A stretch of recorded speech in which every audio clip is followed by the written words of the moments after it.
you're graced with Sarah's presence tonight. I have to say, I'm a little starstruck. I love you as Aunt Lydia on The Handmaid's Tale. Mike Pence, if you haven't seen it, you would love it. I actually really like Sarah. I think she's very resourceful. Like, she burns facts, and then she uses that ash to create a perfect smoky eye. Like, maybe she's born with it. Maybe it's lies. It's probably lies. That was comedian Michelle Wolf at the White House Correspondents' Dinner. But did her jokes go too far? Which brings us to the question, what is hate speech and what is free speech? In recent months, and certainly before and since the election of President Trump, that line has been scrutinized and, according to some, often crossed. On faceless social media, it's become an epidemic. But is it illegal? Author, lawyer, and former president of the ACLU, Nadine Strossen, takes on the topic in her new book, Hate: Why We Should Resist It with Free Speech, Not Censorship. And she joins me now with the game plan. Nadine, welcome to the program. I'm delighted to be here. Thank you, Jenna. So I feel like we have to start with what is the current debate around free speech, and that, of course, was Michelle Wolf's monologue. Basically, give me what your take is on it. So many people have voiced their opinion back and forth. And that's the crux of the problem, Jenna, because there is no legally or culturally accepted definition of hate speech. That's why I'm using air quotes. But we tend to use that term for whatever speech we hate, in part because we think its messages are hateful, based usually on some discriminatory factor, race, gender, or so forth. But the truth of the matter is that the United States Supreme Court long has unanimously held that government may never punish speech merely because society, even the vast majority of society, hates the message or the viewpoint.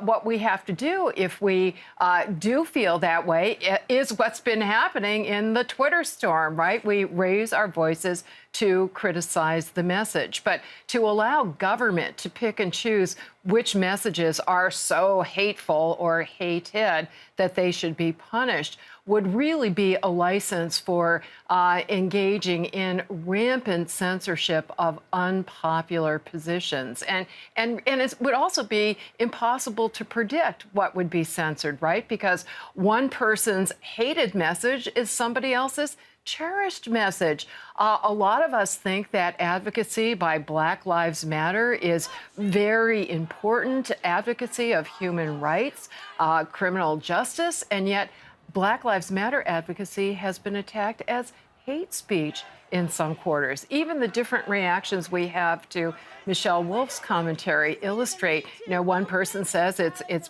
just very funny comedy. Somebody else says it's biting political commentary, which is very important in a democracy. Others say, no, it's engaging in lookist, sexist expression. So, you know, we have to leave it up to the individuals to decide which messages they want to listen to. Nobody's forcing them to listen, which they want to ignore, and which they want to respond to. So I think this incident shows that the current system is working exactly as it should. That is the one takeaway, I think, from the White House Correspondents' Dinner that no one has come to yet, that the system is actually working the way it should.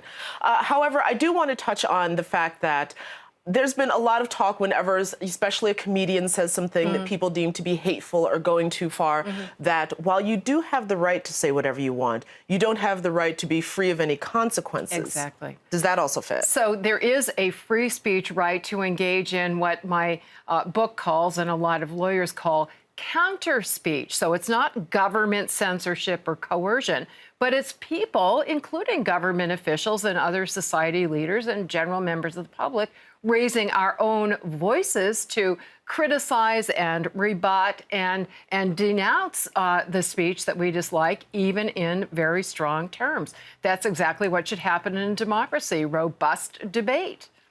So, Nadine, if you would, please stand by. I want to bring you back for part 2 of this conversation tomorrow.